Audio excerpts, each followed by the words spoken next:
कधी तुला प्रश्न पडतो का, मी इतका कष्टाळू आहे, माझ्या मनात सेवा आहे, भक्ती आहे, पण तरीही आयुष्य आर्थिक अडचणीत का अडकतंय?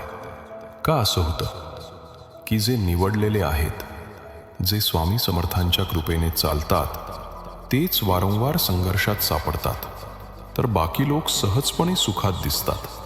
हा दंड नाही बाळा, हा एक खोल अर्थ आहे.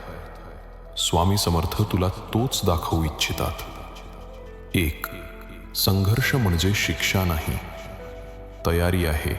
स्वामी समर्थ तुला तोडण्यासाठी नाही, घडवण्यासाठी अभाव देतात. पोटाची भूक, बिलं, ताण हे सगळं तुला शिकवण्यासाठी आहे की खरी शक्ती पैशात नाही, ती तुझ्या श्रद्धेत आहे. दुसऱ्या संपत्तीवर नाही, स्वामींवर आधार जग तुला सांगेल पैसा सगळं काही आहे. पण ऐक बाळा, खरा पुरवठादार पैसा नाही, स्वामी आहेत. जंगलात इस्रायलींना स्वर्गातून अन्न पडलं, तसंच आज तुझ्यासाठी कृपा पडते. तुझं बँक खातं रिकामं असू दे, पण स्वामी समर्थांचे आशीर्वाद भरलेले आहेत. 3. तुझ्या अंतःकरणाची परीक्षा कधी कधी स्वामी समर्थ तुला विचारतात, तू मला सेवतोस का पैशाला? तुझा हेतू माझ्या कृपेवर आहे का की तुझ्या लोभावर? पैसा चारित्र्य उघड करतो. स्वामी समर्थ तुला तोडून नाही, तर तुझं हृदय शुद्ध करण्यासाठी अडचण देतात. 4. अकाली संपत्ती ही संकट.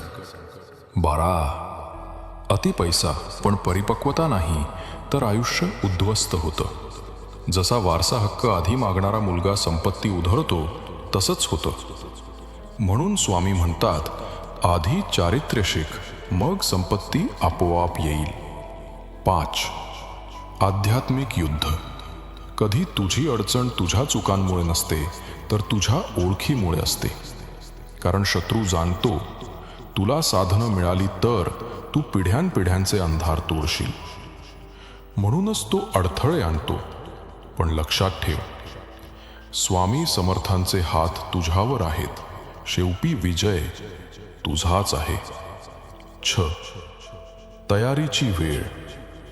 जसा दावीद मेंढ्या राखून तयार झाला, जसा जोसेफ तुरुंगातून राजवाड्यापर्यंत पोहोचला, तसाच तू आहेस.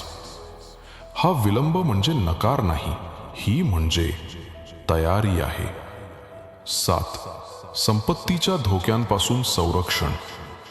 स्वामी जाणतात, अतिसंपत्ती अहंकार देते. म्हणून कधीकधी ते म्हणतात, अजून नाही, कारण ते तुला जपतात की पैसा तुझा स्वामी होऊ नये. 8. खरा हेतू आध्यात्मिक. यश बँकेच्या आकड्यात नाही, तर आत्म्याच्या खोलीत आहे. स्वामी तुला स्मरण करून देतात, संपत्ती क्षणभंगूर आहे, पण माझी कृपा चिरंतन आहे. 9. दया आणि करुणा. तुझा संघर्ष तुला दुसऱ्यांचं दुःख समजायला शिकवतो. जेव्हा तू अन्नाशिवाय दिवस घालवतोस, तेव्हा दुसऱ्याच्या भुकेकडे तुला डोळे उघडतात. ही करुणाच तुला स्वामींचा दूत बनवते. 10 पिढ्यानपिढ्या चाललेला शाप तोडणे. कधी तुझ्या घरात पिढ्यानपिढ्या चाललेला दारिद्र्याचा शाप असतो, पण स्वामी समर्थ तुला निवडतात तो शाप मोडण्यासाठी. तुझं दुःख केवळ तुझं नाही, ते तुझ्या पुढच्या पिढ्यांसाठी बदलाची पायरी आहे. 11. खरी ताकद शांततेत. स्वामी समर्थ म्हणतात, सर्वांना तुझं दुःख सांगू नकोस, शांततेत तू घडतोस, तुझं यशच तुझं उत्तर होईल. 12. योग्य वेळ. स्वामी कधीच उशीर करत नाहीत, ते योग्य वेळी दरवाजा उघडतात. तोवर फक्त श्रद्धा ठेव, कारण अचानक चमत्कार घडतो. 13. श्रद्धेची शिकवण.